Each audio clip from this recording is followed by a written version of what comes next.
Well, let's see. Just trying to figure out Hello. how I mute. Oh, Tell you what, let's put you on hold and, okay, wait a minute. All right. Hey guys, sorry. For some reason, my intro music did not play. So let's just fix that right now. As soon as I find it. Wow, there's all kinds of glitches on here. Heck. All right, here we go. Welcome to Monkey Wench Wednesday. Here's the intro.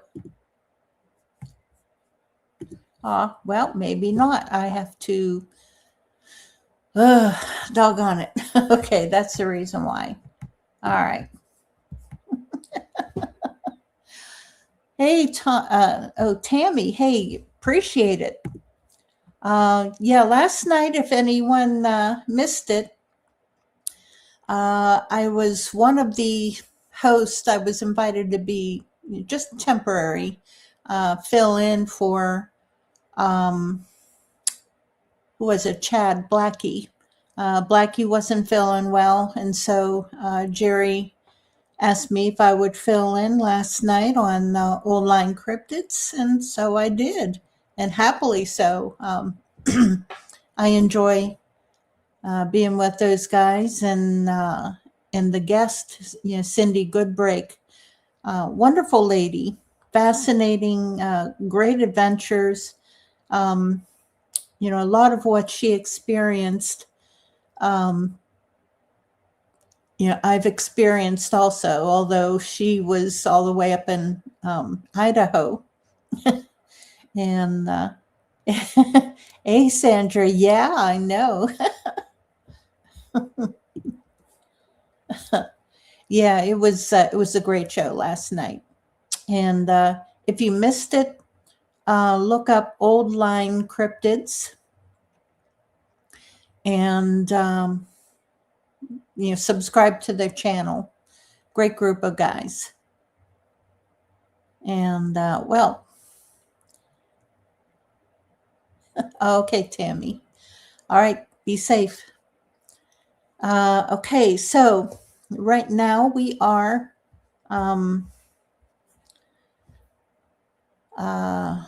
let's see. Yeah, tonight we have JP, and we'll bring him in just a little bit. But right now, let's go over announcements. There are some little meetings and festivals coming up. And again, I'm horrible. What I should do, and I keep saying it every single show. Hey, Todd, good to see ya. Yeah, every single show I say the same thing. I really need to write these down, and I don't. And I try to go by memory, and it's just total fail.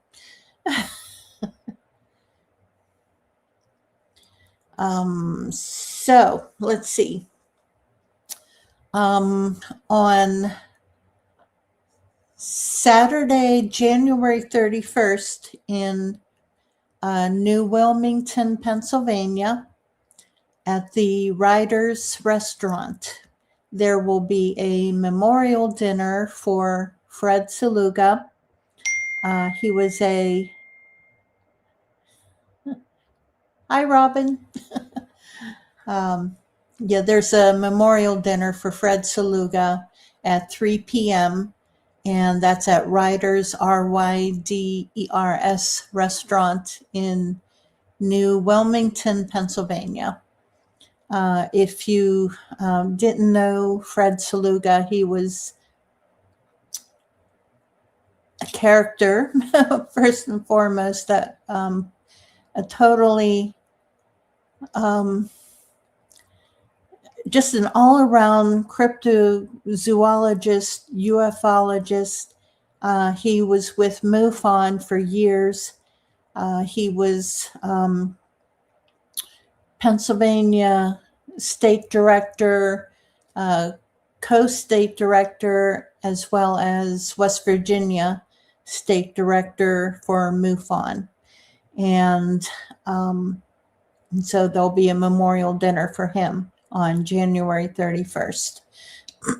That'll, the Bigfoot Project will be hosting that along with Agents of the Unexplained. There is, let me see. I know that there's other things going on. And doggone it, like I said, I do it every single time. I keep saying I gotta write all these down and I don't. Okay. What else is going on? 1 minute, please. Now, as you see, we have JP. JP is with, I think you are the director of Seeking Ontario's Bigfoot, or founder. I'm one of 3 founders of Seeking Ontario's Bigfoot, a federally incorporated not-for-profit company in Canada. Very cool. Now, when did you begin SOB? Wow, a long time ago. I think 2018-ish is when we incorporated, and our trade name SOB and our logo, we're all trademarked here in Canada. And I also even copyrighted the phrase Bigfoot, they're closer than you think. Oh, really? Did you? I was taking a play off of one of our bank's commercials.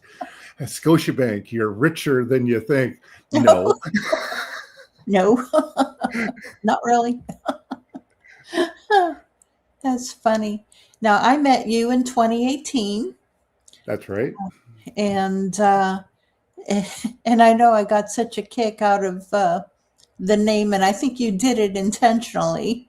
Well, I don't seek, there's no money in this. No. At least I'm not intending to monetize this, and I don't really want the notoriety, but I figured, given that many people in this pursuit failed kindergarten, that if I did achieve any notoriety because of what our field research brought to light, then SOB would be the least they would call me. So I had to dance around, the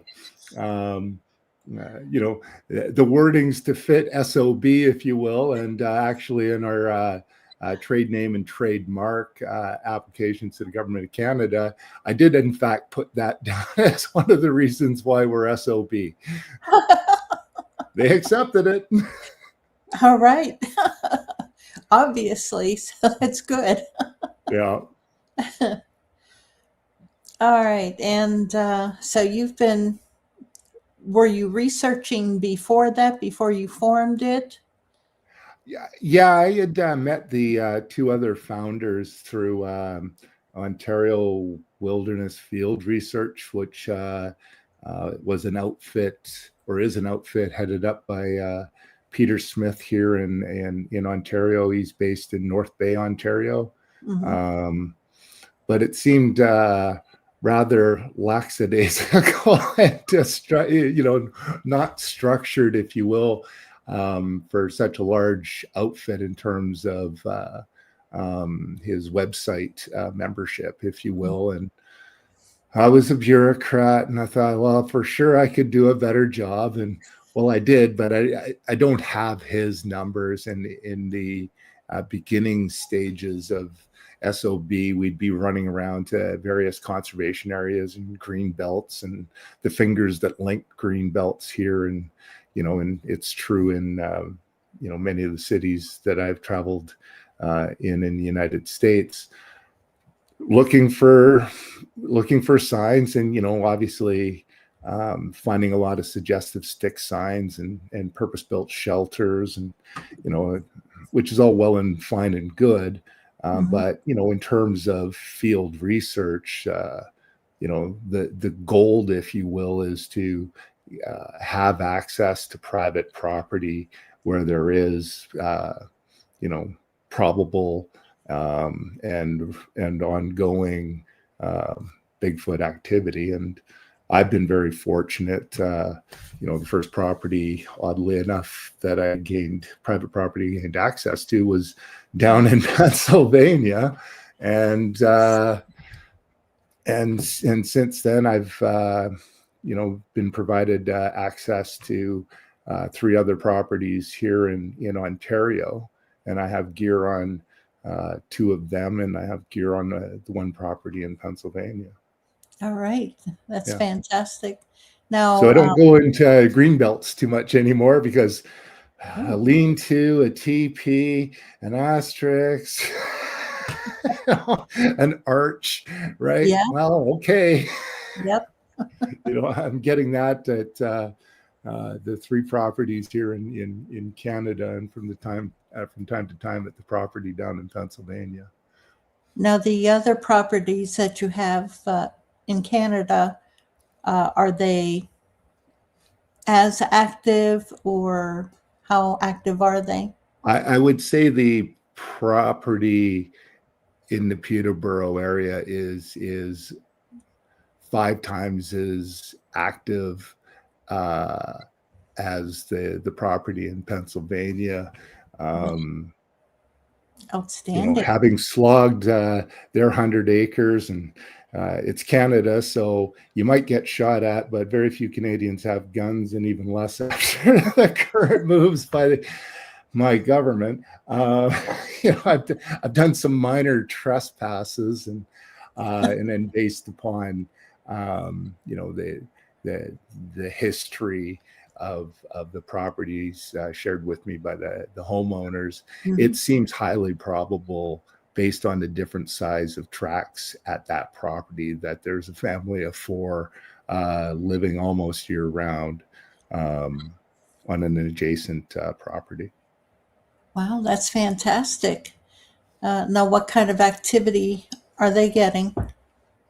Sightings, not so much vocalizations, although there's seems to be in that August, September for the last 3 years, almost like birthing screams, and then territorial challenges.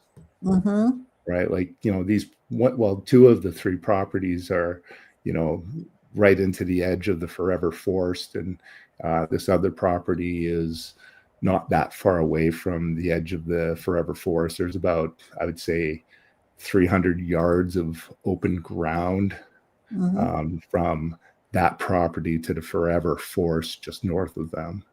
So that's nothing for anybody to cross at 3 a.m. Yeah. Wow. So it's a pursuit. It's a hobby, right? Health, family first, and I'm not gonna tank my marriage of 25 years like some people have done in this frickin' field, chasing something. I know you can empty your bank account real easy doing this. Well, I did cash in some dog crypto to fund my latest cryptid adventure for 2026. To basically, I've got all the components for what I describe as an evidence collection station, and a camera recording 24/7 to be stationed anywhere between a third to half a mile away from this purpose-built evidence collection station. Oh, okay. Now, what all was in this evidence collection station? Well, let's see. If you can say.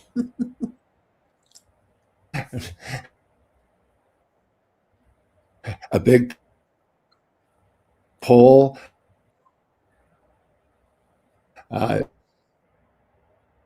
There's going to be 2 to 3. Ooh. We're lagging. The video's lagging a little bit. Here we are. Just as I send internet to you on my phone. Sorry for the lag. So yeah, basically we're looking at 10 to 10-foot pole set into the ground 2 feet, a purpose-built box with a lid on it, the box being perforated with spring hinges, and stiff bristle brushes on the underside of the lid. I want tension on the lid for when the animal goes in and extracts the jar of whatever, sorry Mary, food bait that I decide to experiment with. Lean towards pig because there actually seems to be a correlation with these property owners and pigs and Bigfoot activity. But more on that later. So it's basically a suspended container. Within the container is the bait. Both the lid of the container and the container itself will have GPS trackers or Bluetooth trackers that work on both, I guess, the Google phones as well as on iPhones. And surrounding the post is 2 to 3 yards of sand, to a depth of 2 inches or so, going out 10, 12 feet from the center of the pole.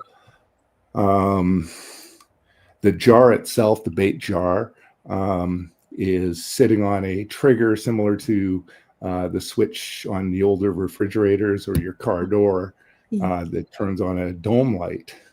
And it's my understanding that there'll be no electricity until that jar is removed, and then suddenly the circuit is completed. And so I'll figure out the distances, but I've got right now a 42,000 lumen floodlight, similar to what people on 4x4s have as their cross light bar. Yeah. So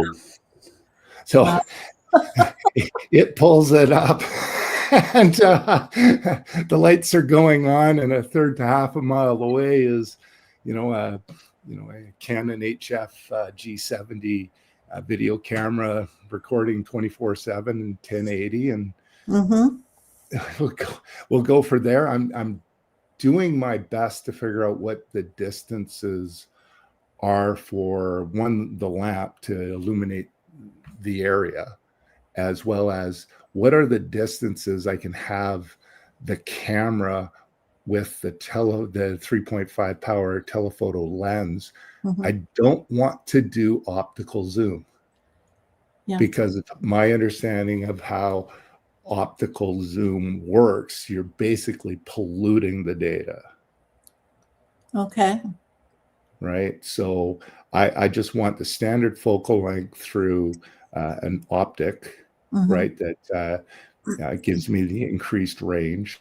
And then whatever is recorded then can be manipulated without having to have dealt with pixels that were already extrapolations from an original pixel. That's my understanding what optical zoom does for us. Okay. So, fair enough. Perhaps there's people in the conversation that, have explored photography and the modern stuff.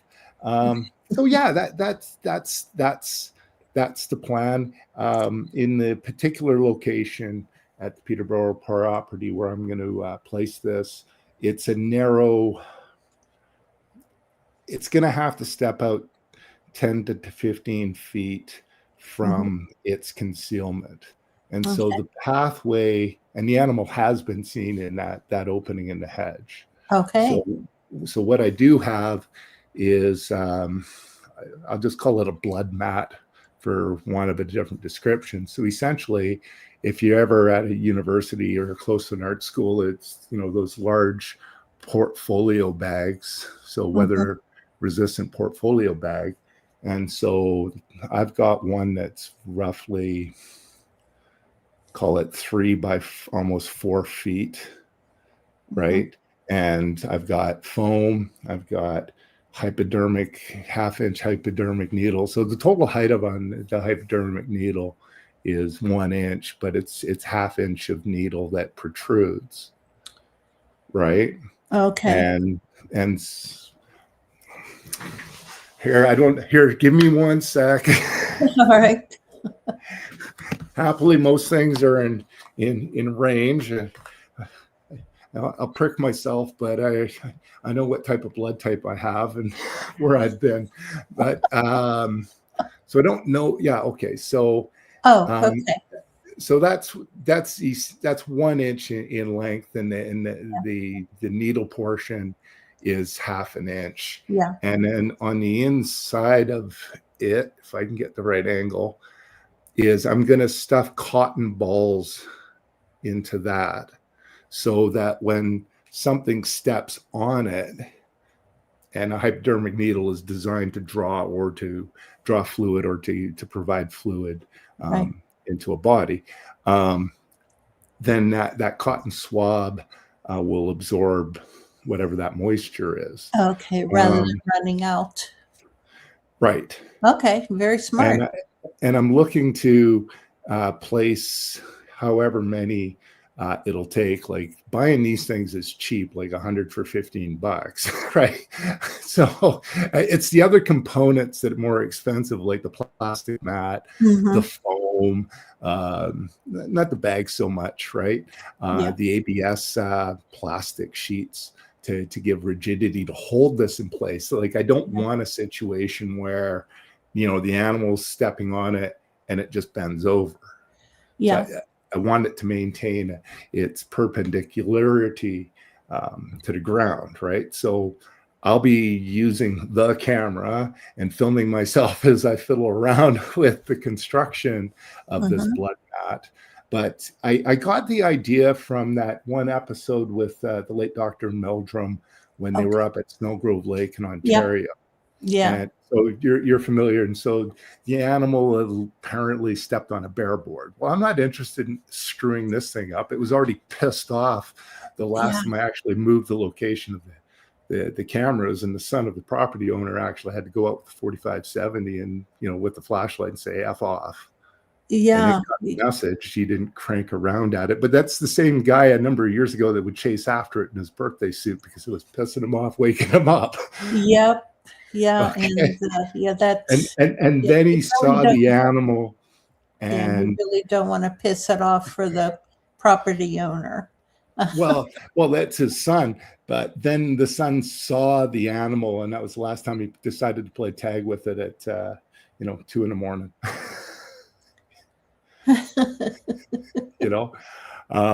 So that's the thinking there, is to construct this thing in such a fashion that whatever samples are taken from it aren't contaminated. So it needs to have some water resistancy, but it's not going to be waterproof. And it needs to be in an area where, because it's private property, the humans know not to step. Yeah. And I'm going to be sarcastic just in case the big hairy scary guy's got a sense of humor, although 25% of human beings don't. Is I'm going to have a sign, and it just in the advance on the on the hedge side of it, it's going to say no free lunch.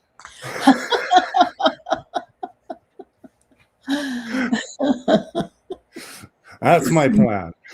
Okay. You got to cover yourself. Oh no! We're less litigious in Canada than you Yankees are. Yeah, I know. All you guys do is apologize to each other. Yeah, well, I think they failed to include the word "sorry" into the national anthem.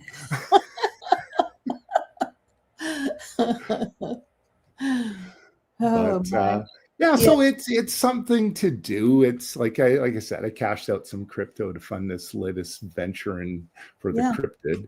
And now this box, nothing like a bear or raccoon can't get in there.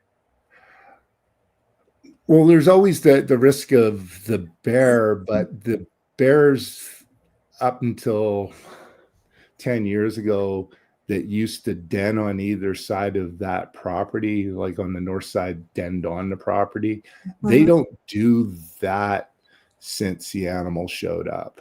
So what bears I do capture on my gear, and what the property owners report seeing are transitory. Yeah. Right. So there's always that risk, but that's what the bed of sand is for. That's what the camera's at. Like, I'm not putting food on, a couple of $1,000s worth of camera gear. Yep. That the components, if you will, of the evidence collection station itself are, inexpensive.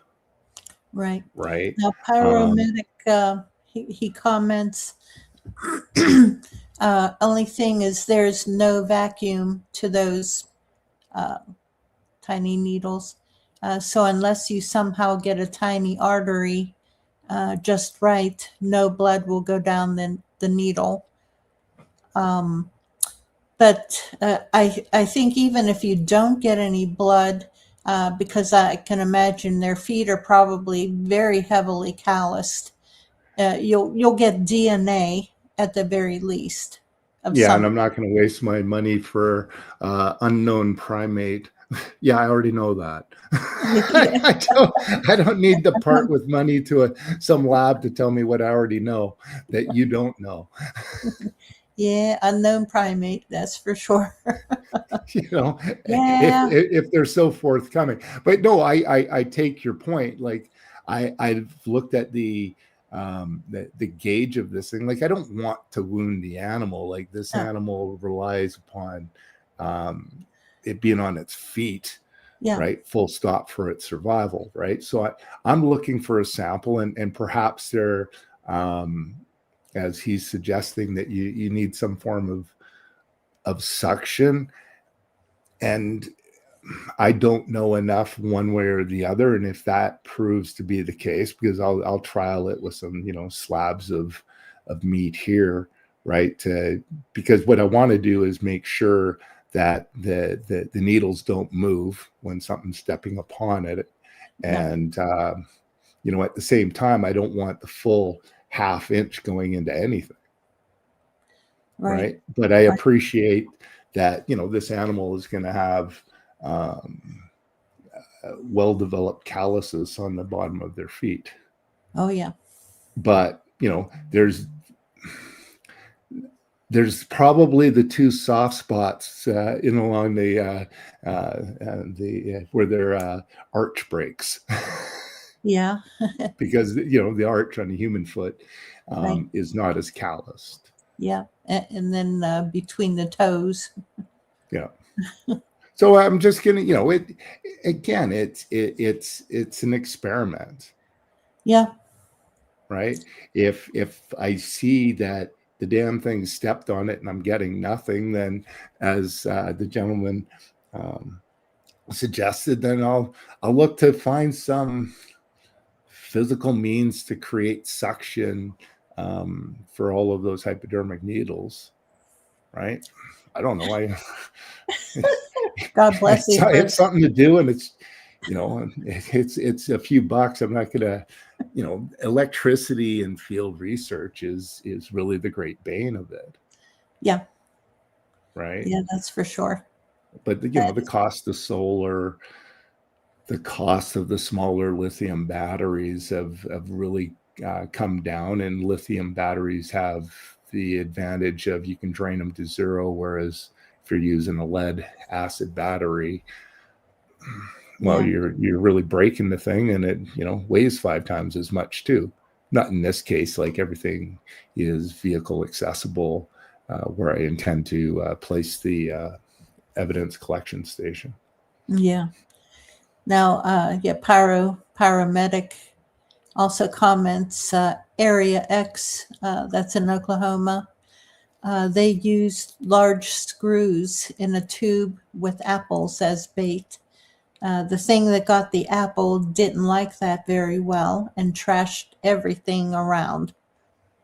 I figure if it removes the jar and the light comes on, I'm going to have the jar around some thicker foam, so that if it's startled when the light comes on, he doesn't drop the jar and close the trigger and the light goes off. Right. So yeah, there's always that risk that any animal, the subject of the pursuit and known animals, bear particularly, will trash the gear. Yeah. Melvin says, if nothing else, you're trying. Well, my wife says that too, but yeah, I take your meaning.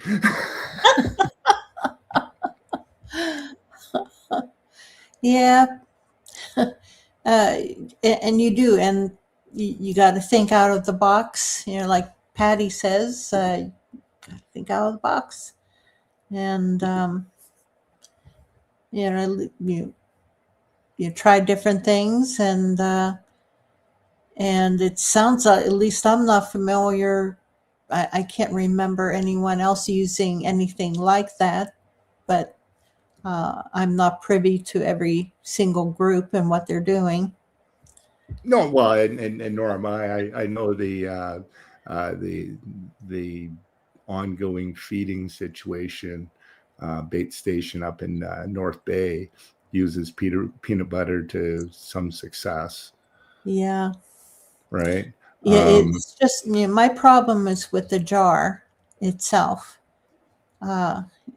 Something else getting a hold of the jar, and like a deer will get their nose stuck in the jar and they'll suffocate. Or even a raccoon, they'll stick their head in there and get stuck. Yeah, and well, in this case, in terms of the jar, the lid of the jar will be perforated to increase, its, spread of its smell, if you will, whatever the bait is, as well as perhaps the upper portion of the jar itself. But the jar itself is going to have to be twisted off, right? And the reason, and the jar is sitting within another container, right? So, and the lid is under tension to, encourage this stiff bristle brush that'll run the width of the lid on the inside, the dimension, to drag any hair from a hand going in, right? I did contemplate wrapping tinfoil around the post and then running basically electrical fence wire around it, just to, electrify the post, right? That doesn't, that prevents the smaller animals like raccoons, and there's a few squirrels on the property, from getting access to what they're smelling. Yeah, true. Right. But it wouldn't prevent a determined bear. Yeah, I know that they make little barrier things for feeders, deer feeders, the ones that farmers set out in the field and they spray corn. They're basically a tripod. Oh, they're not baiting deer. I understand that they're baiting squirrels, and they will shoot any deer on sight that are eating the squirrel's food. That's my understanding. Oh. Yes. Apparently it's illegal to bait deer. Although in Oklahoma, apparently it doesn't matter. They can bait the deer. Perfect. But they do make a barrier that you can connect to the legs of the deer feeder, and it keeps the raccoons from climbing up the legs, and okay. So I don't know. Yeah, it's raccoons. Well, there are raccoons and fishers on this particular property. Yeah. The numbers of them are not like it is here where I'm in Toronto, especially on garbage day, right? So yeah. but yeah, in terms of the substance within the jar to bring the animal in close, I might try, because I have access to one of my hunting buddies in the area, that's a former butcher that sold his shop, so obviously knows the new owners, and pick up pig scrap that way, Okay. right, as opposed to a can of Spam, right? Apples apples are very common on that property and the surrounding Yeah. property, just simply because, like Pennsylvania and Western New York, it's been settled for hundreds of years. So there's no shortage of wild apple trees. Right. Right. Yep.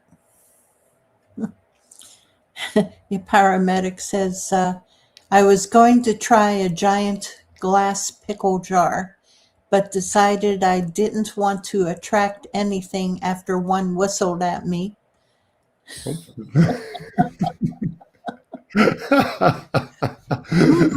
Fair enough. Yeah, and in this particular situation, they did raise pigs, and the animal is feasting on that quite well. And once a year, they empty out their freezer, and they're dumping half a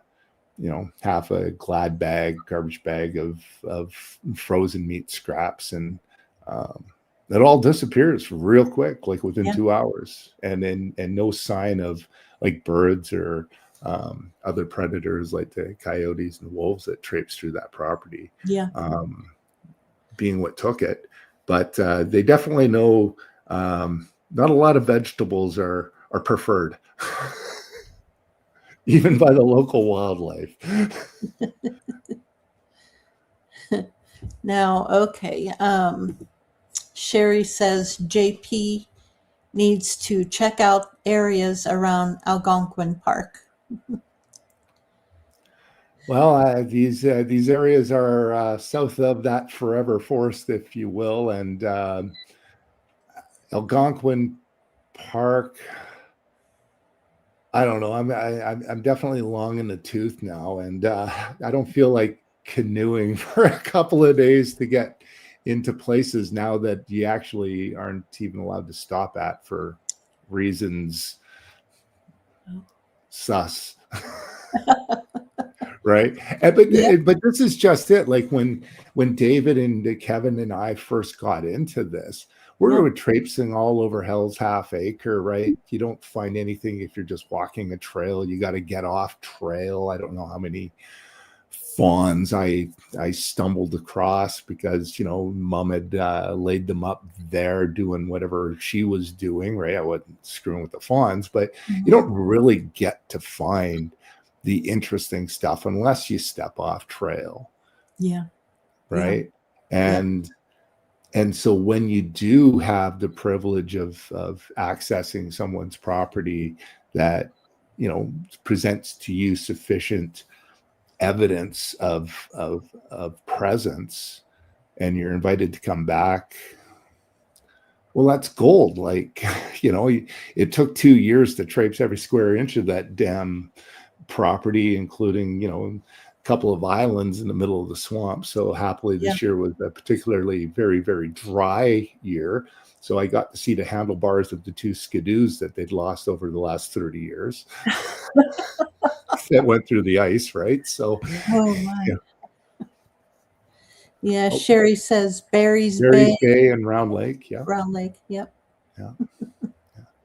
Oddly enough, another friend of mine, he moved north of the city out towards Midland, and he's and you should be a skeptic unless you've had the experience, and it's that's all bullshit and blah blah blah, and that's interesting. A year ago, just to the east of you in Victoria Harbor, somebody reported to us. And then him and his wife, they bought a property up there, and he goes, one of the neighbors was saying they saw something funny around Victoria Harbor a couple of weeks ago. You know, so I'm now invited to walk his property. All right. You know, well, a good friend of mine. So yeah, I'll go do that. It's a wood lot, surrounded by other wood lots. So Mm-hmm. yeah, you know, it's something to do. A reason to go see your friend, right? Oh, 'Cause, yeah. you know, Oh, absolutely. Yeah. Yeah. Looks like Dave Wargo is in here and Logan from Bigfoot live stream. right. And Todd's in here also. He was saying hi earlier. I guess I should open up the that comment tab. This is the second time I've ever done a podcast. So the first time was with you. The second time was with you. Yep. Yeah. Robin, I think she's only commenting on text. Right. But uh, Yeah. So, you know, I'm looking forward to assembling this thing, figuring out the limitations of it all. Is that one gentleman suggested with the hypodermic needles that they require suction. yeah. We'll go from there. I remember, and I'm plagued with some timers now, but yeah, I remember Les Stroud had some little, snuff tin and some tack type things sticking through the top of it. It was like a metal container and into some cotton batting, if you will. Mm-hmm. So if the hypodermic needle doesn't work that way, maybe I just need to go for a thicker gauge tube. Yeah. But again, like I don't want to hurt the damn animal. No. I'm the Red Cross. I just want to drop your blood. Yeah, get a little bit of DNA, and you just always be aware of. You don't want to hurt it primarily for hurting the Bigfoot, but also you don't want to piss it off on someone else's property. It's gonna have to sit down and talk with me about politics and religion. Then it can be pissed off.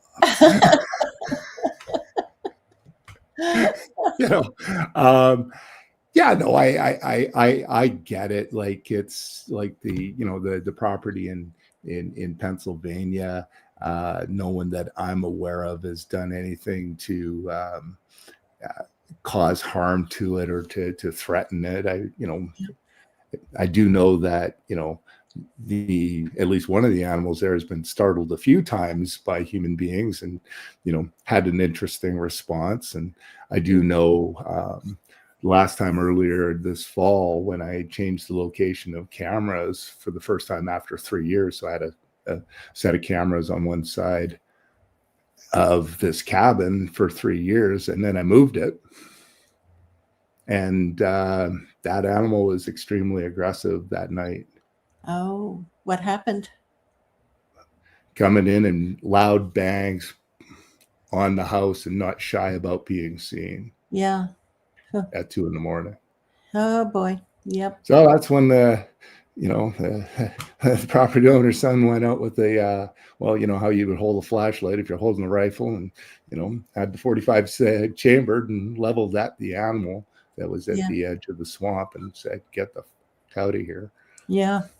And it did. That's but good.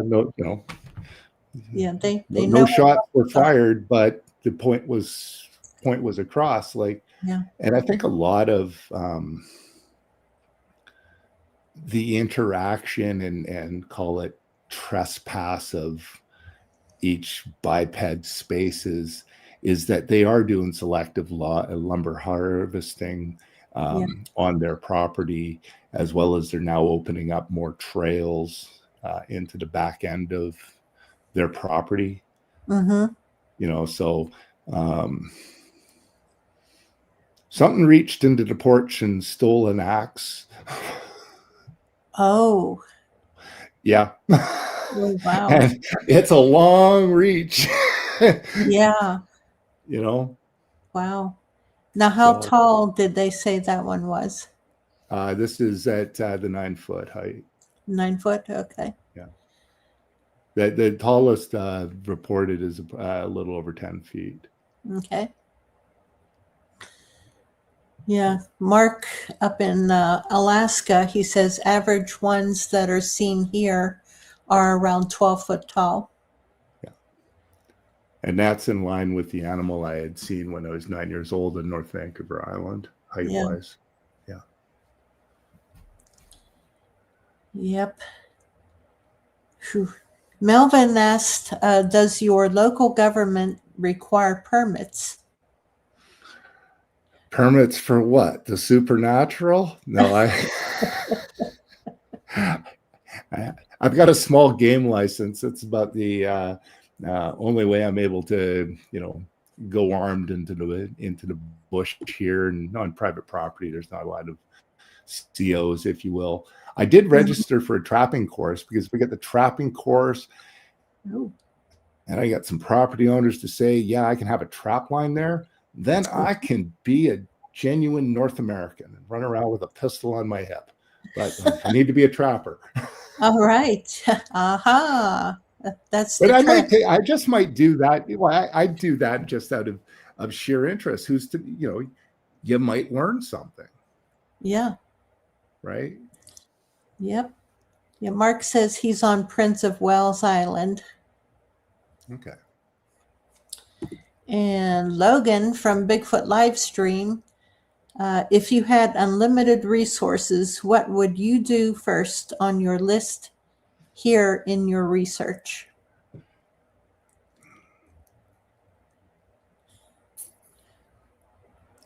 Unlimited resources. Oh man. Too much money is too much problems. Actually, what I'm trying to do in 2026, I would do without evidence collection stations, less the attractant. And what it would be cameras at a distance. I think David Wargo's right. Like, I don't know what it is they tag on, especially freaking trail cameras, right? But they're tagging on something, right? And it's not the wind, it's not the smell of the plastic, because then you'd get half the images, right?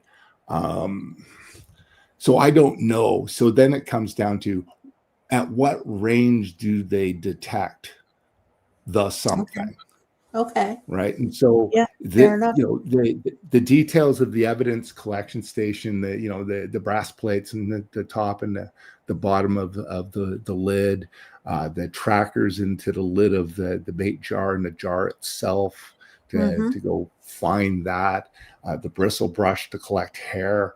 I thought of all the different adhesives and things like that. I was like, and Velcro seems to be, people swear up and down about that, but a stiff hair bristle brush that pulls out dead hair on more reliably, I found testing with Velcro and crap like that on my own thick, fine hair.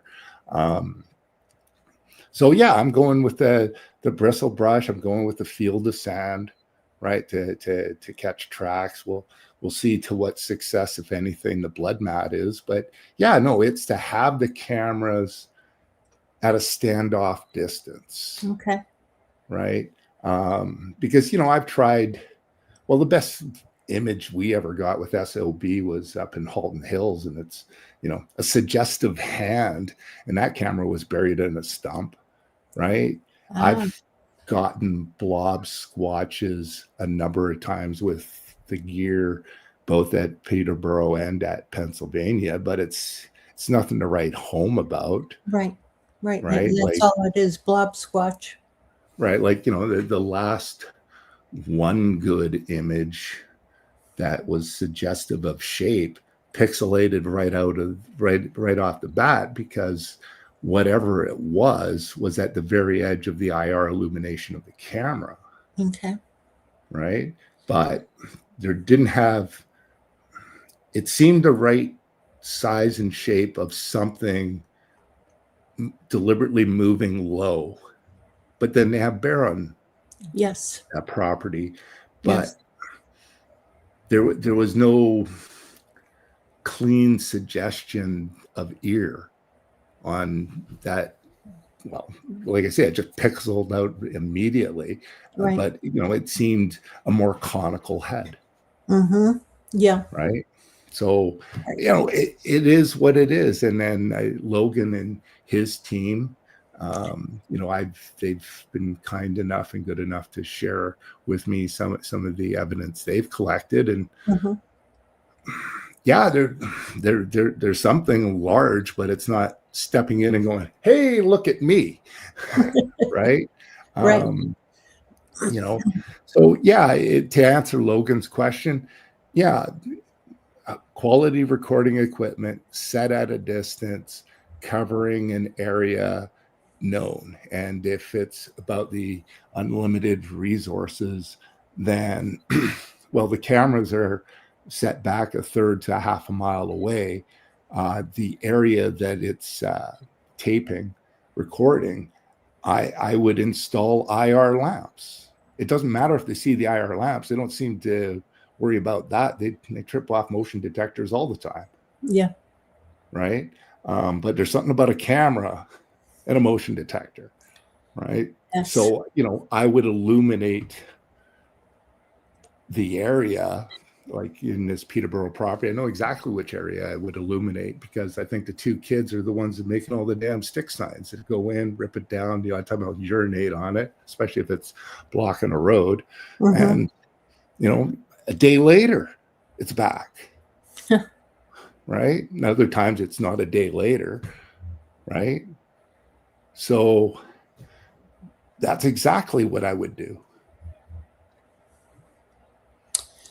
Right. Because the up close and personal doesn't seem to work.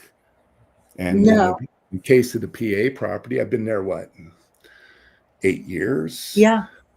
Yeah. Right. Yeah. Beginning And, like myself.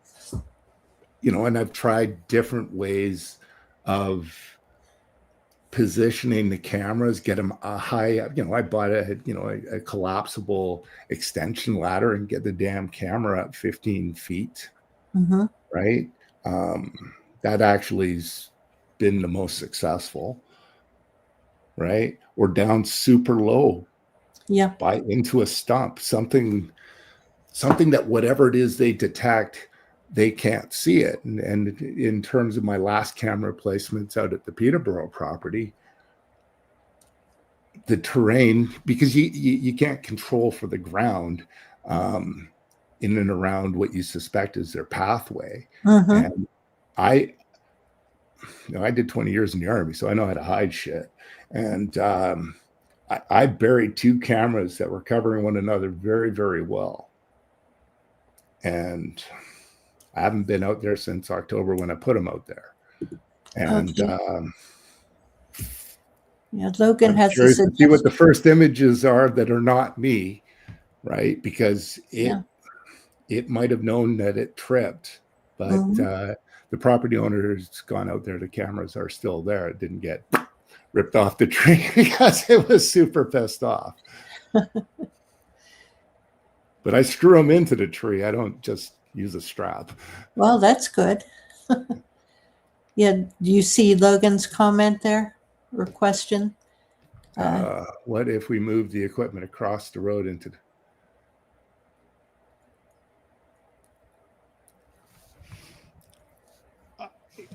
If you had access to that, absolutely, yes. And as it is, we're catching enough vehicle traffic, and I stopped doing audio some time ago. Yeah. But the road noise will be more pronounced. Yeah, if you could get access, and with regards to the deployment of the gear, they kind of look like Boba Fett from Star Wars, the domes you got all over your gear, right? But that said, trying to hide the cameras or get the cameras out of their line of sight when they're close, mixed results, right? But yeah, no, if you could position the gear at a greater distance, like I think one of the issues right now between the two groups at the Pennsylvania property is we're covering the as best we can the perimeter of the house, and perhaps what we should be doing is covering the approaches to the house at a greater distance, like because I'm aware of my IR flashes, more if right now everything's set on motion detection, which isn't really the way to go. Time lapse is the way to go when it comes to trail cameras. Is my IR flash, when it goes off, will interfere with their recording. So with the exception of the last one, and I think that is my camera in answer to the question, Logan. I try to have my IR flashes, that the detection pointed away from the house. Yeah, Logan, on the pure analog cameras, now if you recall the famous Patterson-Gimlin film and what type of camera that they had for capture, I mean, really, so far it's the best video. And we have all this modern equipment now that's not really catching them for whatever reasons, because the IR or EMF or whatever possible sound that it's putting out that they can hear, who knows. But and that's what I like about the camera at a standoff distance, and it's recording 24/7. Yeah. Right. There's no startup clicks. Yeah. Right. Yeah. In this particular thing, it's a white light triggered 42,000 lumen, light bar, right? That's going to go on as soon as the animal pulls, lifts the jar off the trigger. Right. My understanding of electricity, and I'm no electrician, although I did suspicious things when I was a younger man and desperate for money involving electricity and farming, is I know enough to be dangerous, but I don't know. It's my understanding that there's no electrification of the wire leading to the trigger and then off to the timer itself connected to the battery until such time that circuit is closed. So it should be a dead wire if they're tagging on electricity, and there's no battery, so there's should be no electromagnetic field, right? That a battery exhibits, right? Right. So these are my, these are just thoughts, and none of us in this field are going to know until someone does. Yeah. Right. If it doesn't work, that's good information to have too. Like that blood mat that, I described earlier. If it doesn't work, that's good to know. Why didn't it work? Right. Yeah. It's trial and error, no matter what. This first attempt may not be successful, but you'll see where the failures are and where the weaknesses are, and then correct those and keep moving on until you have success, possibly. Well, and when it comes to the old technology, so something like the Super 8 filmer, whatever the film size was that Roger was using,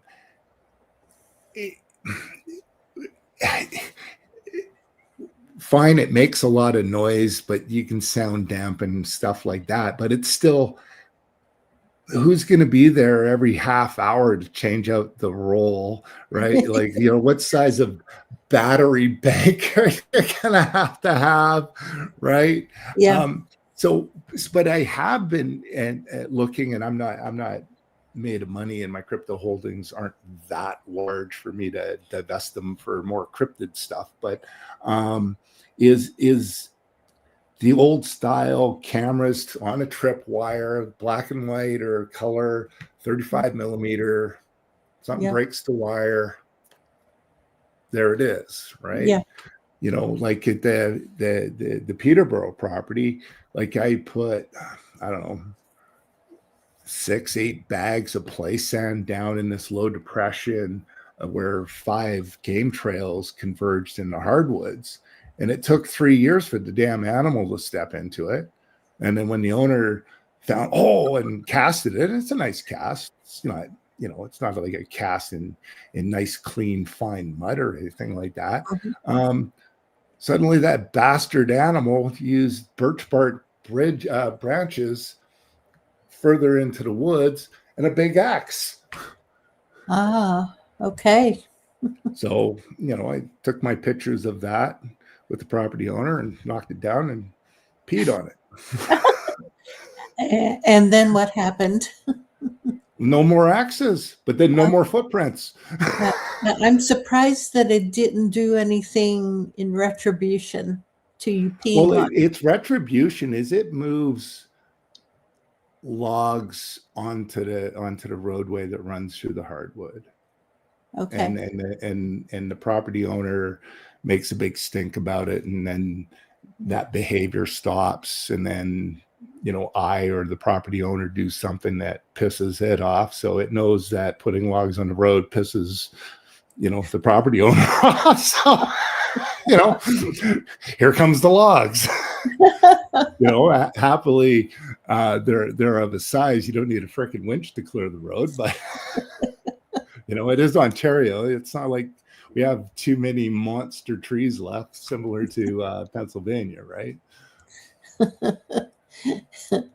Oh my, that's funny. It's a constant game with them, I think, out of boredom. Well, I think the ongoing interaction it is the game, right? Like, you know, Mm-hmm. if the knocks at the Pennsylvania property, I'm not going to go out and play tag. Like, you know, those animals see us at midnight as well as I do at noon. Like, I'm already at a disadvantage, right? And like, you know, a further disadvantage because I'm Canadian, so I'm running around in the bush unarmed. Really? You know, my hiking pole. You know. Yes, talk harshly at it. But mammals sense intention. Yes. Your dog reads you. Yeah. Right. These animals have studied us and like a child know us better than perhaps we know ourselves. Mm-hmm. Right. And we're not exactly a peaceful species towards ourselves. And they've seen that.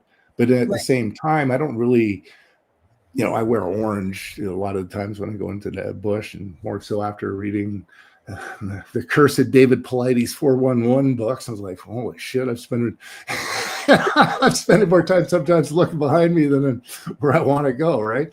But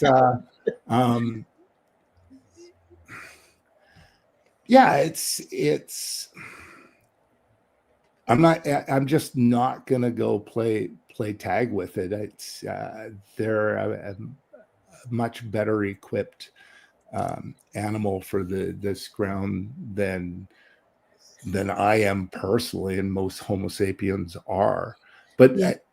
I don't worry about being abducted per se, because they also know that when someone goes missing, suddenly there's a whole bunch of more clothed apes running around their bush, and if they're residents, as I suspect they are in the neighboring property in Peterborough, they're not going to queer that. They've got a good deal going. Like, you know, lots of activity, lots of varied wildlife, right?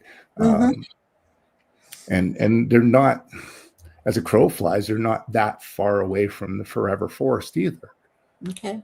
Right? You know, you don't have to go that many kilometers north of that property to run into moose. Now, you mentioned wolves. Do wolves come down on that property also? Yeah, they traverse. I had one of my sites during the hunting season. I was like, Oh, yeah, but yeah, I'm not going to pop it. You know, coyotes I'll pop, but I won't pop yeah. a wolf. Now you have open season on coyotes there also? Well, you need a tag, but Oh, you do? yeah. But if you're the property owner and I'm not, then you can whack all the coyotes you want. Okay. Right. Yep. Yeah, it's open But what's season. interesting is that property owner spotted a cougar on his property. In Ontario, apparently cougars don't exist in the province of Ontario. And it had a collar on it.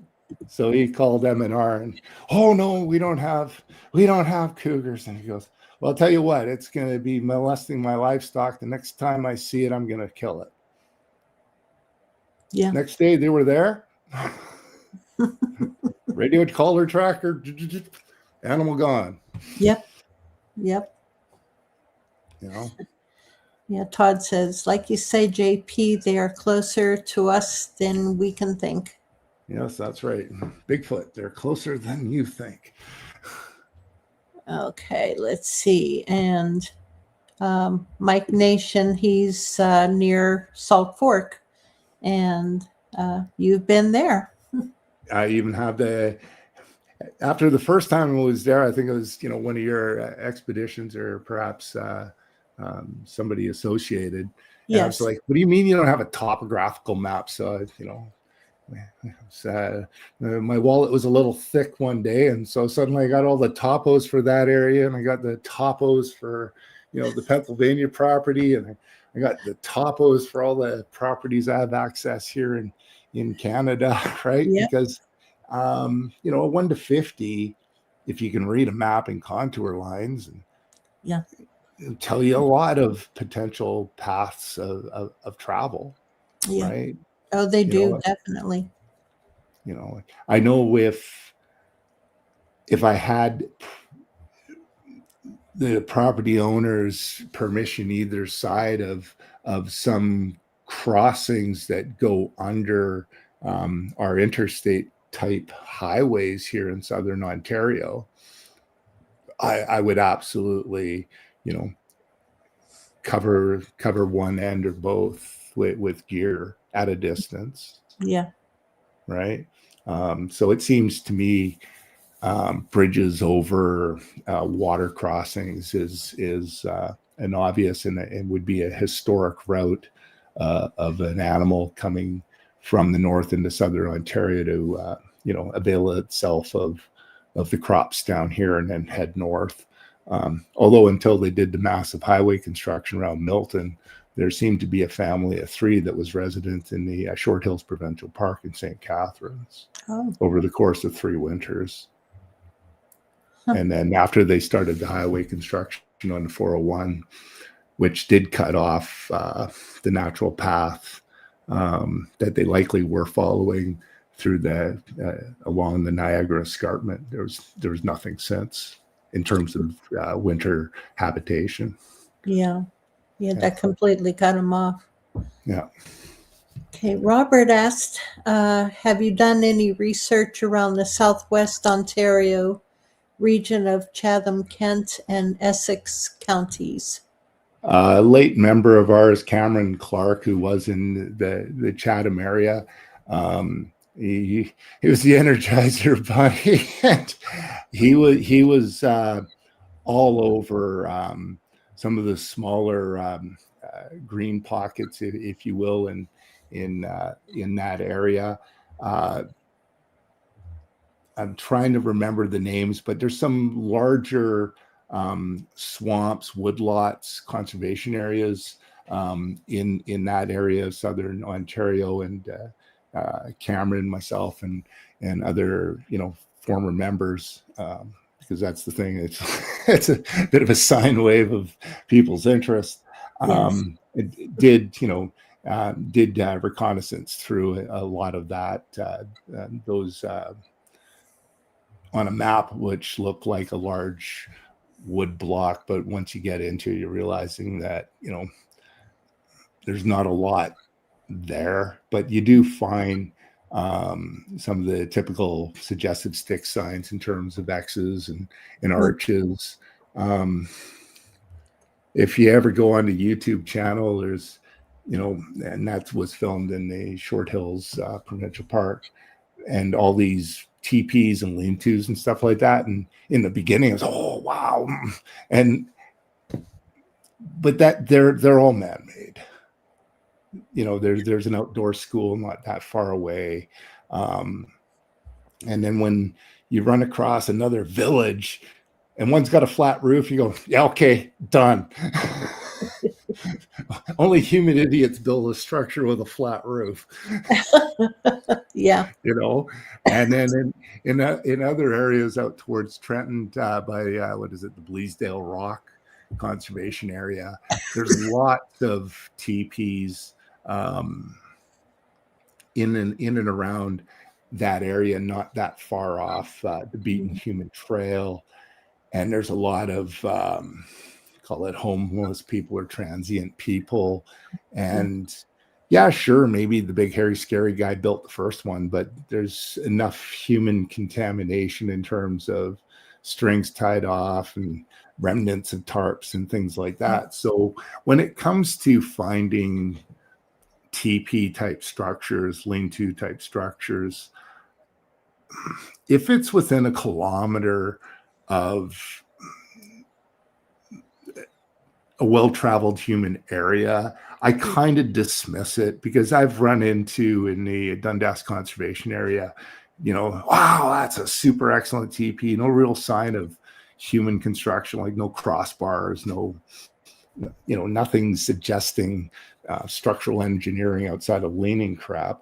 And then you find a neighbor, a guy working in his backyard. Oh yeah, my kid and his boys built that one, and if you go down and around a trail and around a corner, they're building another one, right? So, oh yes, but then I've been 5 kilometers off roads here in Ontario, and suddenly, holy shit, there is a TP, right? And not made of the floor scraps, but sizable timber, right? So those I attributed more to a higher probability that it was the big hairy scary guy as opposed to some transient human being, right? Yeah, because and then same as arches, right? Like survivalists, if you see an arch and it's buried into the ground and maybe other forced debris is stuck on the crown of the tree that's been bent over, and it's say 2 to 3 feet at the height of the arch, and the length of the tree that they used gives you a 5.5, 6 foot length, right? Well, that could be somebody, the remnants of their survival shelter, because it's pretty simple. Right? If you don't have string, bend that over and throw a tarp over it. Yep, there you go. Right, but then when you see the arches and the same means with which the crown is embedded into the ground or affixed to the ground, and it's like 8 feet tall and 15, 20 feet wide or long and along the arch, snow load, wind load, ice storms, you just start looking, well, where did this come from? Same as like a lot of the X's and asterisks that we've found in other researchers throughout North America report finding is okay, well, where did the timber come from? Is it reasonable it fell this way? How is it these trees got pinned? Right? Why is this tree still growing? This is clearly dead on top, right? Yeah. Interesting. Yeah, the goodness, I was going to ask something and it completely left. sometimer's disease. Oh, well, yes. I don't think there's a pill for that, but Not yet. Yeah, because I'm reading through the comments and okay. Have you found any upside down trees that were shoved into the ground? oh, like that one famous photo. Yeah. No, I haven't found sizable trees where the root ball is sticking up. Yeah. But I have found many trees where the root ball of one tree is stuffed up into the boughs of other trees. Okay. Right. Now, Yeah. that's not a frequent find, but, when I was more active exploring new areas, that, you'd run across that maybe one every 6 trips, let's say. Mm-hmm. Right. Yeah, something like that, could be from the tree falling and then flipping up, from some other cause. Who knows? But shoved down into the ground, that's different. Well, and the other thing too is, like, for example, the Peterborough property is, you got the people that are coming up on the weekends. As I was saying, like, the membership over the last 8 years is like a sine wave, right? In terms of the number of people, how long they're actively engaged, that type of thing.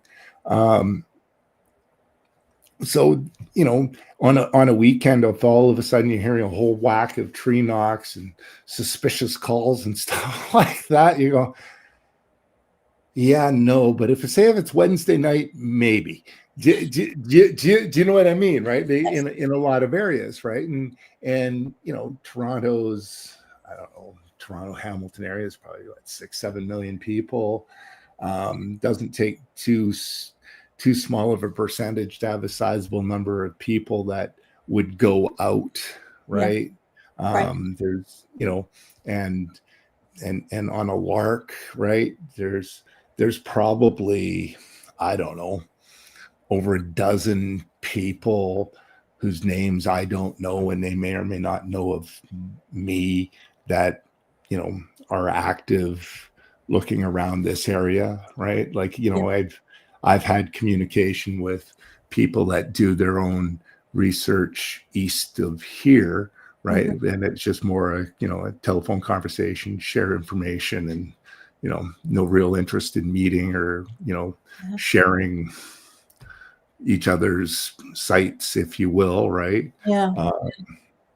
So it's what it is. Like, when it comes to the privilege of being invited onto somebody's land, you keep those details real close. Oh, you do. Absolutely. You have to. Because they have the reputation in the area they live. I just come in, I go out, I live elsewhere, right? Right. Yeah. But when it comes to like conservation areas, green belts, that type of thing, when you're first getting into it, those are the obvious places to go. There's all types in this field, and you find yourself in relationships with all types of different people. And David, one of the founders, is more, we shouldn't share this and all this other stuff. And I'm going, unless you're drunk and blind, you're looking at a map of Southern Ontario. Of course you're going to Short Hills. Of course you're going to Dundas. Like, how is this? How could this possibly be a secret? Right? Yeah. But then how many people, and that's the other thing is there's not a lot of 20-year-olds. They're spending time doing this. It's usually people, maybe if you're lucky, they're in their mid 30s, late 30s, if they get actively involved in this, depending on their constitution, what they have and have not done in their lives at that point. Mobility issues kick in, right? Yep. Like, I don't go any further off trail than I can crawl, because apparently I've got a weak portion in one of my lungs. So, if suddenly it collapses, get yourself to the hospital. Well, Oh, so boy. I'm not going 10 kilometers off trail. I got to go keep distances in around 1 to 2 right Yeah. now when I'm going out by myself, in case I have to frickin' crawl out on one lung. Yeah, you got to be careful now. Right. But even when you're 20, that's when you had to be even more careful because you're just young and really dumb. That's right, because you're invincible, at that age, 16 to 25, you're invincible. I don't know if there's a pill for that, but I'd love to start lying to myself that way again. I think it's called a lobotomy or something. Where's my glass rod? And I'll do a transorbital lobotomy. Yeah, Mike Nation says he shares his stuff, and so do I. And it's we don't share exact locations, of course, because well, that's obvious. But your findings and your research and things like that, what you find out, what information you gain, it's if you don't share that, other people, other researchers, they just repeat the same things over and over again as if it's brand new. And for them, honestly, it is. And for them it is. And there was a time where it definitely was brand new for me. Yeah. Right? But the problem is it's been tried, it fails, and let's move on to something else. Let people know what you found out during that research. What were your successes? What were your failures? Right. And what were your findings? For example, in terms of a tool or a technique, there was this latex wrap that kind of mimicked the bark of some certain trees that you would wrap your camera around, so it's almost like a wood boil on and as a means to camouflage the camera. Like at the time, it seemed a little pricey and a little sus, but has anyone deployed that and have they had success? Yeah. Maybe they have. It's you could live 5 lifetimes at this point if the internet was frozen, just to go consume everything of interest to you, not what is out there, just of interest to you. You spend 5 lifetimes doing that. Yeah. Oh, absolutely. Yeah. Yeah. Mike asks, how do I find your channel? Do you have any YouTube channels? Yeah, there's a YouTube channel. It's been a while since we posted new content to it, so that's actually my fault. Because I did. Yeah, I don't spend a lot of time filming things, and then the guy that manages the channels out in way the hell out east in Newfoundland. But it's if you go into YouTube and I think one word or space it out, but Seeking Ontario's Bigfoot, with or without the apostrophe S. Yeah, I'll try to put it in the description box. Yeah. And then, our website is www.seekingontario'sbigfoot.com without the apostrophe S.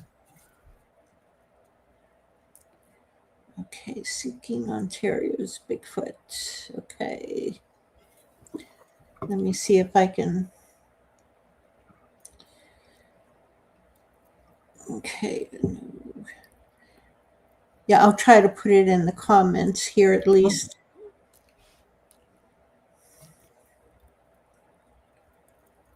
Oh, and thank you for that, Mary. Oh, you're welcome. And thank you, Mike, for inquiring. And yeah, there's the link for the YouTube channel. Yeah, there it is. So just click on that, and I'm sure on your YouTube channel you'll have a link to your website also. I'm pretty sure Mr. Andrak sorted that out, so yes. Yeah. If not, it's the same thing, just seeking Ontario's Bigfoot.com. Correct. Yeah. Yeah. And that's the other thing, like social media is it almost becomes a job in and of itself, right? Like, I'm fortunate that, I've got to call it a trap line of properties that I visit, more or less on a monthly basis, right? And in terms of, the life balance myself, this is a hobby, it's not a job. Yeah. It's sufficient, right? Like the project, for SOB this year is this evidence collection station, and there's no money in here. If you're interested in joining Seeking Ontario's Bigfoot as a Class B member, it's $50 Canadian, right? Like it's not, if I had 2 Class B members, then that's enough AA batteries to service all my gear for a year, right? Sure the hell isn't the cost of a tank of gas going to and from any of these places, right? Yeah.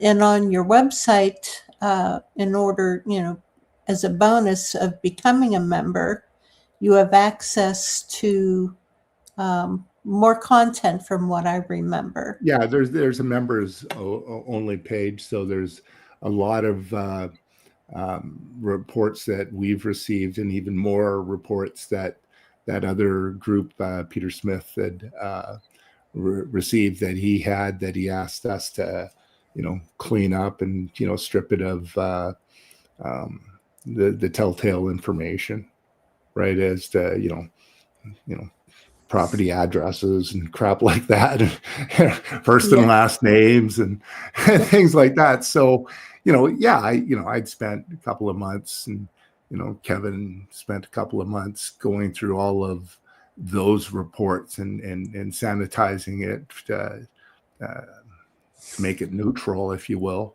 right? Not to disclose anything. And, those reports are up on the members only page, and like anything else and everything else, if you've spent any appreciable time, I don't anymore, surfing, the offerings of Bigfoot, Sasquatch on YouTube and elsewhere, it's almost like the Missing 411 books. It's kind of freaking repetitive, Blinkens goes for a walk. Blinkens can't be found.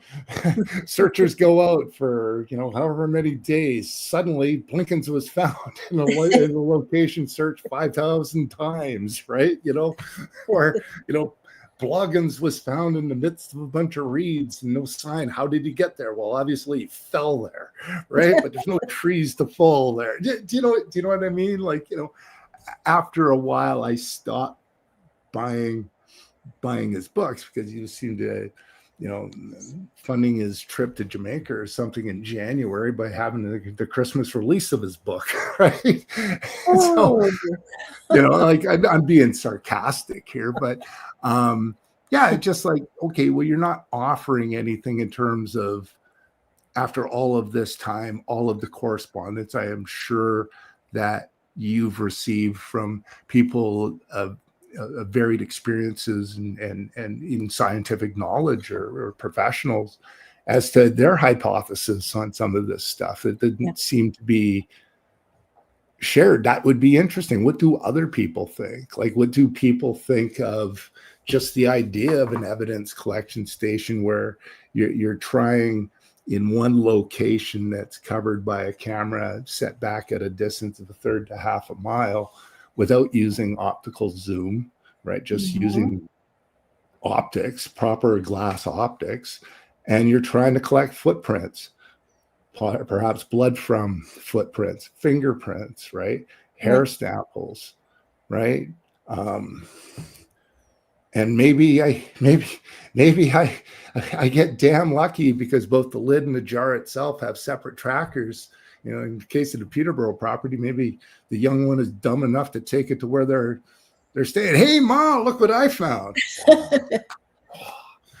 you know, Um, you know, the drawer will be all empty because he's cleaned it out. but it doesn't matter. Like, and that would be the other thing too, is there a direction to travel, Yep. or if they regularly feed from that site, is there a place where they're having their lunch on a regular basis? In which case, then that opens up more possibilities for surveillance or more passive evidence collection, right? Like, Yeah, I travel bought the thing, patterns.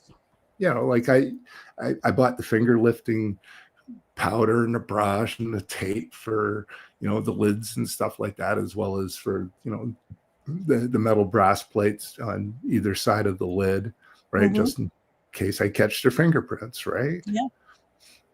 I don't know. Like, and, You never know. if the trigger thing works, maybe I get some decent quality video of the animal in action. It's not going to convince John Q. skeptic. It's not what it's intended for. It's more the interest and satisfaction of the property owner there, myself, Yeah. the members of SOB, right? It's not like, rah, I'm going to go and whore myself out for, a couple of $1,000, right? Going, look what I found, and deal with all the, how would you say, the positive joy notoriety in this field can bring. Ergo SOB. Yes, there you go. And making the rounds of all the conferences and festivals and all the podcasts. I have enough T-shirts for the rest of my life, so I don't need to attend another conference. Sorry.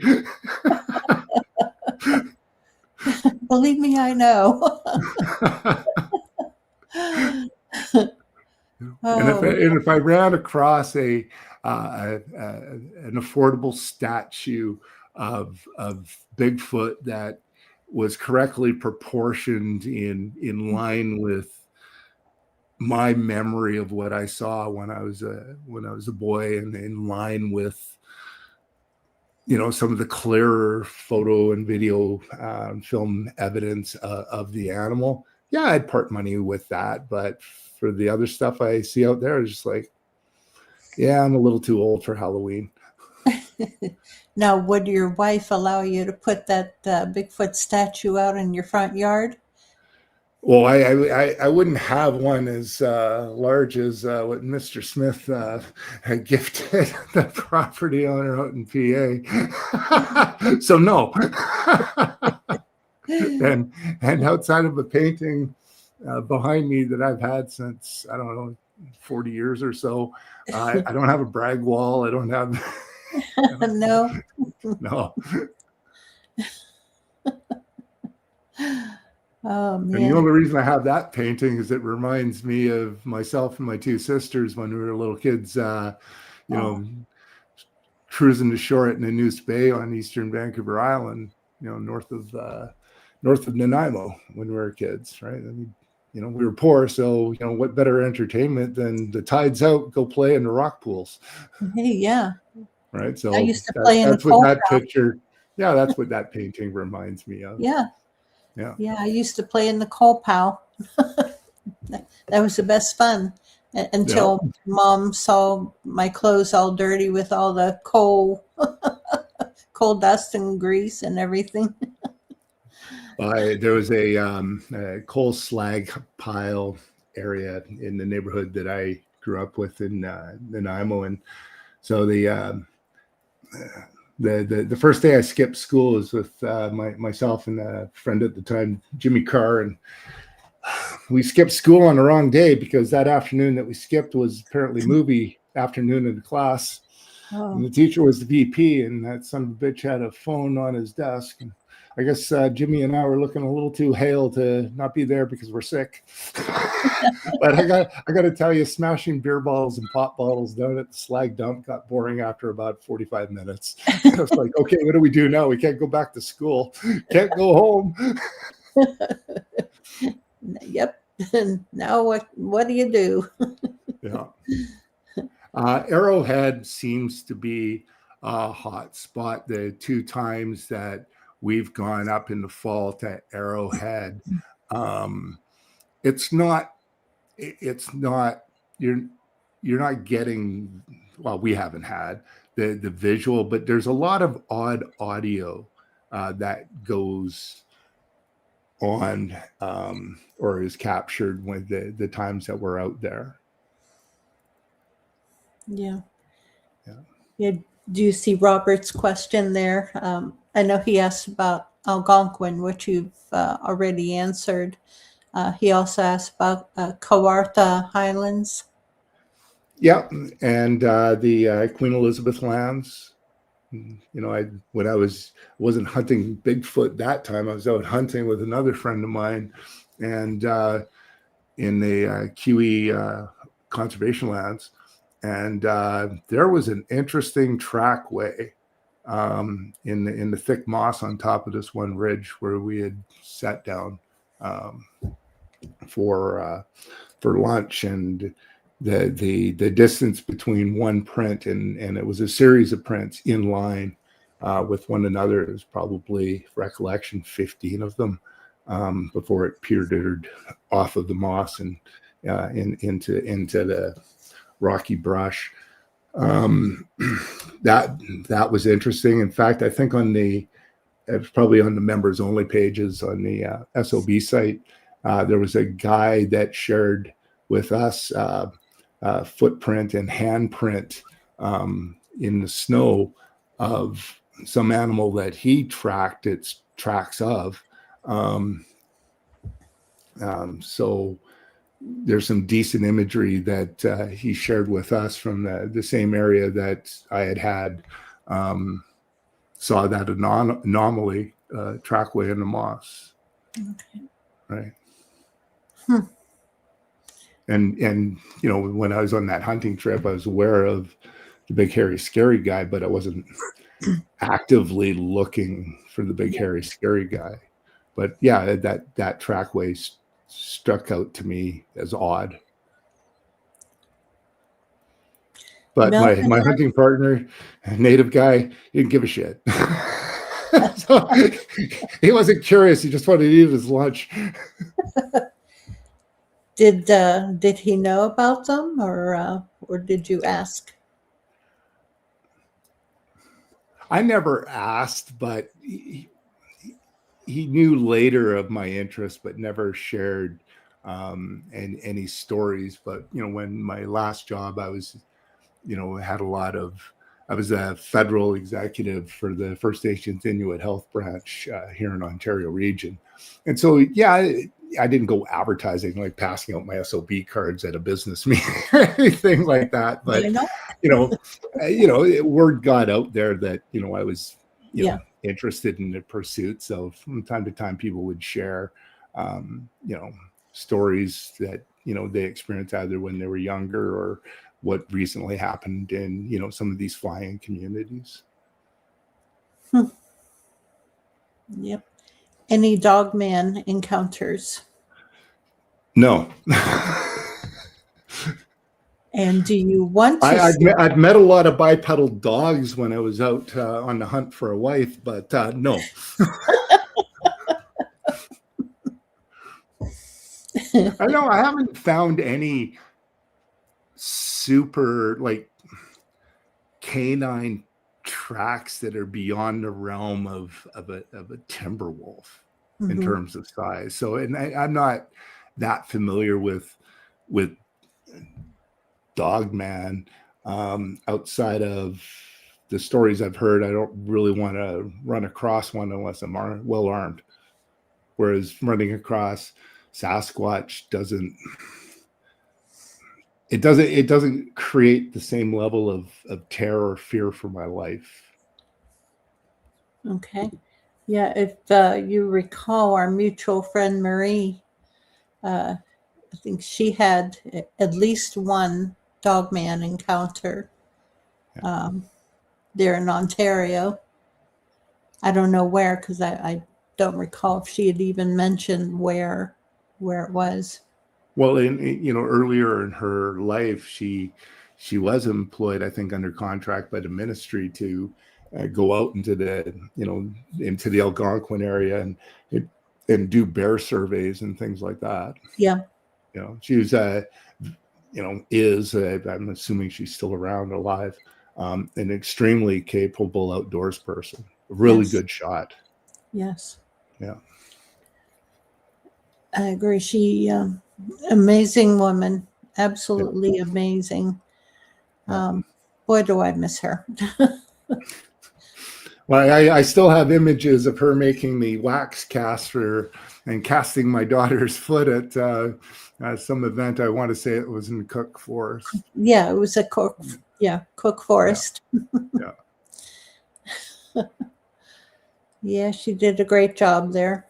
Yeah. Yeah. Let's see. And how about Wendigo? Same thing. One's just more violent. It's the thing with the lore and the stories with various native tribes is some of the animals perceived as seeing the animal or experiencing the animal is a bad thing, and others it's a good thing, right? Mm-hmm. And human beings have good days and bad days. There's groups of people that are more violent than others, right? Yeah. And what is the relationship? Like, it's not like the natives didn't hunt these things and weren't predated on themselves by these things, right? Like, a lot of the West Coast native stories are just about that, right? What I find interesting, the abduction stories, of a century and a bit ago, it's the woman that got abducted and the kids are gone, right? Whereas the modern ones, so maybe there's a lot of sick puppies out there, and for sure there are, right? It's men saying that they've been abducted. I don't know, if I got raped by Bigfoot, I'd probably keep my mouth shut and change my name. You mean you wouldn't go on TV? No. No. So who's to say, right? Like, I've got a book somewhere here, or maybe it's in the other room, the other library, of, there's 200 different place names of the same animal. Yes. Right. And then when you read the aspects of these animals, it runs the gauntlet of the Wendigo to, I don't subscribe to the theory they're your forced friends or anything like that, but more pacific interactions, right? Yeah. No, you're right. There's place names and street names, road names, that are different, sometimes colloquial names of the Bigfoot, or nicknames like in British Columbia, Skookum is a common place Yeah. name, and Skookum is associated with the animal. Yeah. Right. Yep. Down in Alabama, I was there in October, and there was I passed by a road called No Neck Road, and Bigfoot that has no neck, so. Mm-hmm. Yep. Yep. But there's a lot of people, I think, do have a negative experience, and they abandon their properties. Yeah. Right. And then there's others that either just didn't even imagine the possibility of, and more commonly, I think, in terms of the psychological effect, is people that were such urgent, active disbelievers, like not just principal skepticism, but just dismissive entirely, and then all of a sudden they have their oh shit experience, and they never go back in the woods, and that's a shame too. That's a huge shame. I agree. I agree. You know, people, or else people will hear a story, hear us talking about our experiences, and they say, I'll never go into the woods again after listening to that. And, you know, I try to tell them, how many years have you been hiking or hunting, or walking, exploring through the woods, and nothing happened? And your knowledge of what's out there shouldn't change your love, your joy in enjoying the outdoors. Get out there and enjoy it. You know, just now you're more aware, and that's it. Yeah. Well, I figure that at some point in time, the government's going to toss the coin and go, okay, let the public know that there's a biped out there that we haven't found a way to tax. So we're going to disclose that that animal is out there because it's going to drive everybody to a 15-minute city, and they're not going to want to go into a green space after dark. Like the number of people like at the Dundas Conservation area and the Short Hills Provincial Park, like young girls, the earbuds are, and it's dust time and they're going for a run on, you know, and they're good trails, right? Like you're not going to snap an ankle or anything like that. I'm just like, there's cougar here too, even though the state doesn't admit that they're here. And I've found tracks at Dundas, and that's, you know, Short Hills of big cats, right? I'm just like, oh, you know, you know, I know. they wouldn't be doing that. But then in areas of high bear concentration, like Banff and Jasper before it burnt down, you know, so we have our own nationally, our own version of Gavin Newsom and fires like the Pacific Palisades. Like, so that town's completely trash. But you know, there's big G bear there, and you got people running through the trails, earbuds in. Like, you're not going to outrun the bear, but it'd be nice to know you're about to get eaten. Yeah. Well, myself personally, I've not experienced orbs at all. I've heard stories from friends through, where I was working with Indian Affairs, of people relaying that, you know, they're deep in the woods and, you know, either they were hunting or usually hunting, not hiking, and they were followed by, you know, 2 or 3 various size orbs of a range of colors, but usually a blue-green is, you know, from memory is the common color reported. But I myself personally have not experienced any orbs. I know Mr. Smith here online, if he's still online, he brought me out to his hotspot, and I was like, wait, you know, and it's hit and miss in this. Yeah. You know, like, you know, if I had, you know, my own property and it was my property, and, you know, I knew of, you know, an area on my property of regular activity where if you lie low to the ground, and I think they observe us lying down, not standing, you know, parallel with a tree, and you can see them, sure as shit, I'll invite somebody like my good friend, Mr. Smith there. And go, oh yeah, just put the binos here. You're going to see the sons of it. And it's the 2 weeks they're off, I don't know, finding a mate. You know, like it happens, right? Of course. You know, it's the akin of your car's acting up. You take it to a mechanic and they can't find shit wrong with it. That's right. It's running perfect. No problem. Yeah. It's yeah, it's all chance. Exactly, right? You know, and it's just that. So I'm going to, you know, run with this evidence collection station and the elements of it, and you know, the people in this field that, you know, I know of, I'll share what I'm finding, and you know, I'm happy to, you know, take their suggestions to improve. Like the gentleman that mentioned that these hypodermic needles that, you know, I bought, they need suction. Yeah.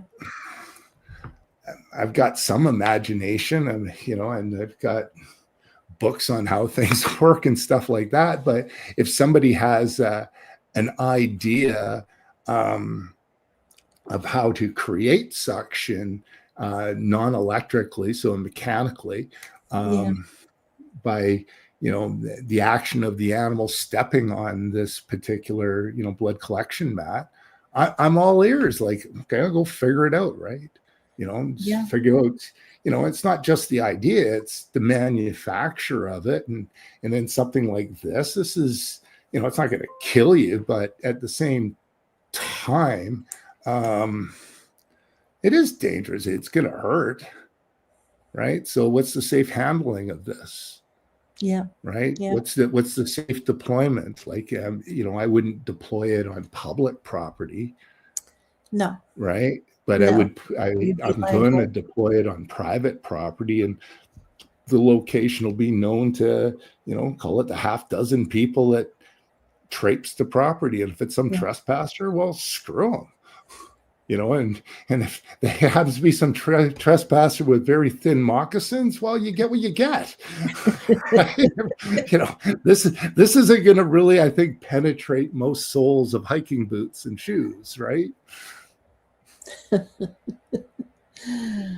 Oh my! And has anybody here or heard of researchers where they've put a camera off half a mile away, observing an area, whether a specific area that's been set up as call it a bait station, for want of another way to describe an evidence collection station, or just a general area that the animal is frequently reported or seen silhouetting themselves. Like, is there anything like that? Like, I saw enough when I did take the time to go and hit YouTube and stuff for the Bigfoot stuff, of people apparently going out there, their $30,000 camera, go back and develop it and magnify it. Oh, that blob squatch, that was definitely, it was looking at me. Right? Oh yeah. I don't know if that's still a thing, but it seemed to be a thing a number of years ago, right? So, but I don't know. Is there anybody out there that's aware of a group doing something similar, and what were their results? And I'm almost willing to bet if they're getting ongoing results, it's like everything else in this field, whether it's on public or private land, they're just going to shut up and keep the good things to themselves. And I don't subscribe to the MIB thing, but should I ever bag one, and I'm not going out to bag one, but if I ever did, I'd call it a twofer. I got my cryptid, now I'm going to see if MIB shows up and bag one of those for proof too, right? That's right. I've looked at Vietnam foot traps, and other improvised weapon systems, for want of another description, or traps. In fact, I got a few books on things like that here in my my prepper library for if it all goes for crap. Okay, how do I protect my property and it's not stringing bells? But and again, the foot trap, you're digging a hole. I live in a fairly moist environment, right? What's it stepping into? Like, what is it I'm attempting to collect? And I don't mind if I cause inconvenience for the animal, but I don't want to cripple the animal. Like, that animal needs to move and to eat, right? And you don't do that hopping around on one foot. Yeah, exactly. Right? Or you can, but not well. I guess they'd be looking for the slowest, dumbest deer to prey upon then. Yeah. Along with infection and everything else, you don't want to harm it. But this is the infection side is at least in terms of how I intend to treat this tool, is there's not a cross contamination. That's, you know, that's why it's one needle, one person. But if you're at Jamestown, well, it's just one needle, 500 people. I don't know what they were thinking, or maybe the movie got it wrong. But you know,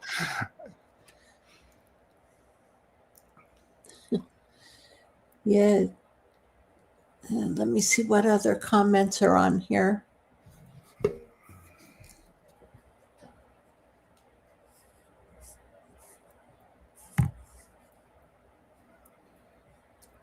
Okay. Yeah, I'm not really seeing any more questions. Yeah, it's almost 9:30. Yeah. Yeah, I think that we can pretty much end it here, and then we'll pick it up again in another few months. And well, yeah, you're not going out into the snow in the Great White North. No, and apparently at the other property, all but one of my cameras is buried in 3, 4, or 5 feet of snow. Yes. Yep. So, yeah, and in terms of you know, a timeline with the evidence collection station, there's obviously assembly and testing of the blood mat. There's going to be the assembly of the trigger, and the timer, and the lamp to make sure that works. And just as importantly is how far back and high off the ground, because I'm not going to camouflage the lamp. Yeah. Can it be to get proper illumination of the evidence collection station? And then how far back can I really get that camera to cover the whole area of the evidence collection station without using zoom, optical zoom? Right. And so, you know, that's my tasks for, you know, between now and mid-March, when I'll look to deploy it at the Peterborough property. And, you know, there's other things like, you know, how many hours of recording do I got on 1 terabit between 2 SD cards, you know, on the camera at 1080? It's like, I'm not going to dump, you know, $70 in gas return going out every 4 days because I'm shooting in 4K, right? I don't mind going out every 9 days, right? Yes. Yep. Yeah, the cameras, I'm trying to think, you know, I know that, you know, Logan's camera picked up a figure with a conical head at a pretty good distance, but once you zoom in on it, it's pretty identifiable as to what it is. Yeah, like back to the question about if resources weren't an issue, it'd be, you know, high quality camera, 24/7, recording from a distance, you know, in this case without optical zoom, and the area that you're interested in is, you know, immersed in IR, you know, just bathed in IR light. And see what happens. Because at a certain point in time, like, you know, in the one particular area, the Peterborough property, it's a safe area for those animals to leave their kids. Yeah. Because there's no way you're sneaking up on it. Mm-hmm. Right? And so that would be ideal, because most times of the year, the undergrowth isn't so thick, if you will, that you can't get good depth viewing in from the outside, right? Well, yeah. Best wishes to you that. Well, thank you. That you have success with it. And well, I appreciate that, but you know, we're going to try it. There's going to be some elements of it that just absolutely don't work. It looks good on paper, and it falls apart in the field. Like, you know, the trial and error. It's fine. Yeah. You know, but you know, the old style trip 35 millimeter, Yeah. Sure, I think that would work, but then you run into the problem. I'm not aware of too many non-battery flashes for these things out there. Although I do remember those cubes, and Oh, it seemed yes. that then there was a chemical reaction that gave the flash. I'm old enough to remember that, but Oh, yes. I don't know how many of those are available, and they'll find you after you pay your precious, well, your country doesn't have pennies anymore either, but your precious nickel for one, does it work? And there's only one way to tell if it works is to use it. That's not reusable. Yeah, it'll work one time, and then before it gets destroyed, because it's a flash, Yeah. bright flash that makes a pop sound. And Yeah. But Mary, thank you very much for having me on. And if you. there's any questions or follow-up questions, I can be reached at, one word, Seeking Ontario's Bigfoot at gmail.com. And Logan, Todd, Dave, you've got my proper 411. If, any questions or suggestions, 100%, by all means, please reach out. Yes. And again, that's Seeking Ontario's Bigfoot at gmail.com. Correct. And so guys, remember that, and go to the YouTube channel and subscribe and watch the videos. But thank you, JP. I do appreciate you coming on. And thank you all for observing this podcast. All right. You have a good night. Stay warm. I will. So are you kicking me out of the channel, or do I have to do something magical? No, I will boot you out. I'm getting punted. Okay. Good night, everybody. Good night.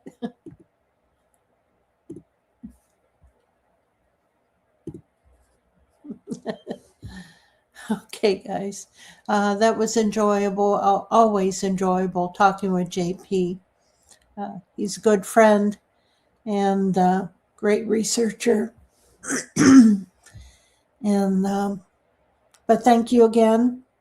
And next week, I don't have anyone scheduled. Maybe Todd will come on, I hope, if he has time, or if anyone else wants to volunteer, give me a holler, and we'll arrange something.